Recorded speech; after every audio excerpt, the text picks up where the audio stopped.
Welcome to the very first module of us. In this module, we are going to study about this module is going to be divided into part A and part B. 1.1 part A will deal with concept of communication.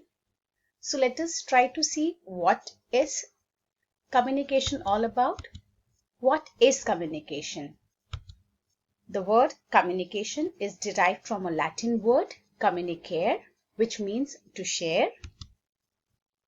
Now, if you have to define it, it can be defined as a purposefully and active exchange of information between two or more people to convey or receive the intended meanings through a shared system of signs and symbols. As per Pearson and Nelson, they define communication as the process of understanding and sharing meaning. Here, the words process, understanding, and sharing have been highlighted. So let us see what exactly is it. We can also say that communication takes place or happens or is existing when information is passed from a sender to a recipient using a medium. Now, we talk about the first keyword in the definition given by Pearson and Nelson, that is process. According to them, a process is a dynamic activity that is hard to describe because it changes. Yes, nobody can define what exactly is the meaning of the term process because it is rightly said that it is a very dynamic activity, and wherever there is dynamism, there is a constant change that takes place.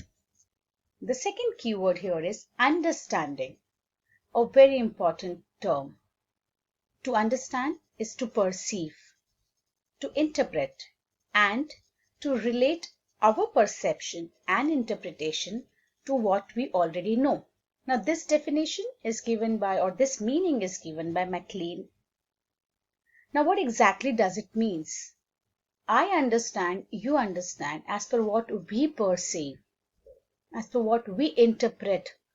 And these perception and interpretations are actually based on the information that we may already know about something, and that leads to our level of understanding. Most important term here, that is sharing. Sharing means doing something together with one or more than one people. Now, when it comes to communication, sharing occurs when an individual is conveying thoughts, feelings, ideas, or insights to others. If all these things are not communicated, sharing cannot take place. If sharing is not taking place, there cannot be understanding of the same, which can happen between two people. And then, due to lack of sharing and understanding, definitely the process remains incomplete. Now, to understand it better, let's take an example to understand meaning of communication. Say, imagine you are in a coffee shop with your friends, or maybe McDonald's for that matter, and your group of friends are telling a story to you about how they scored a goal in hockey when they were children or when they were very young. Now, as they are narrating that story, I'm sure that you will be developing your own thoughts, your own perception, a story that is being created in your mind. How does that story unfold in your mind? There are these questions which definitely will come to your mind, or any individual for that matter. Is or are your friends using words that you understand to describe the situation? Are they speaking in long, complicated sentences or short, descriptive sentences?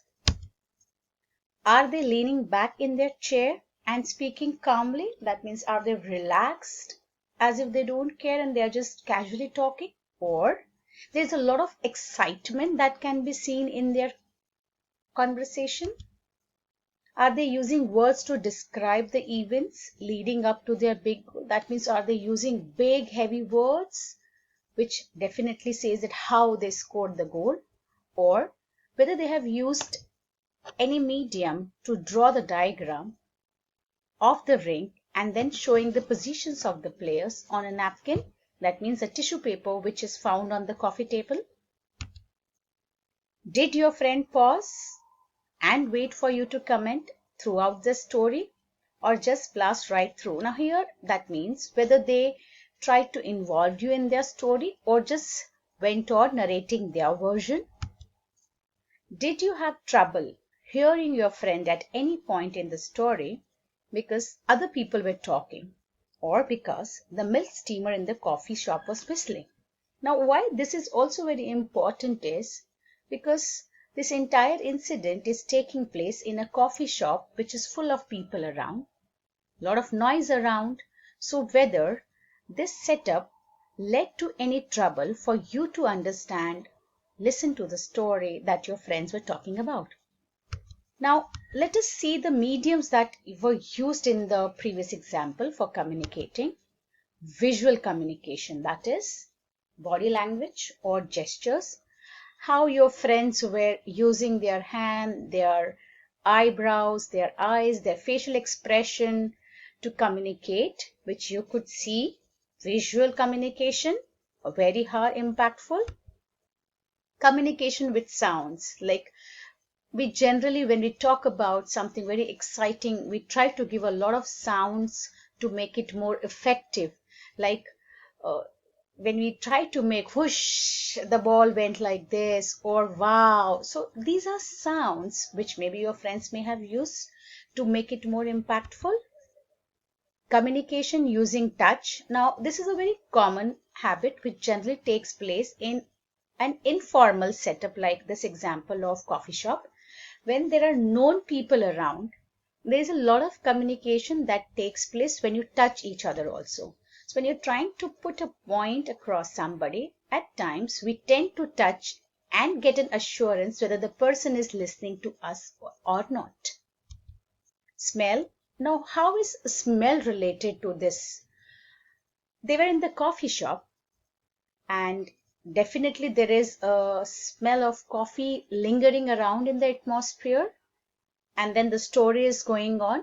So whenever this incident will come to your mind, you'll be able to relate this moment of having the smell of coffee around you with this particular narrative of your friends. That is how they scored a goal. So yes, smell does play a role where communication takes place. Using writing, we took the example of how they might have used a tissue paper to draw, to show how the players were playing. So sometimes whenever there is a written format being done, it is also easy to understand. So that is also a form of communication which we saw in the previous example. Now in the next session, we'll try to see the part B, that is process of communication. Why we needed to know what exactly is communication. How does it take place between either two individuals or between group of individuals? What are the mediums that can affect the communication process, and how individuals respond to the entire scenario whenever there is a message being sent and being received by people. Now I'm talking about message being sent and being received by people. Now this becomes a part of process of communication, and that we will see in the next video.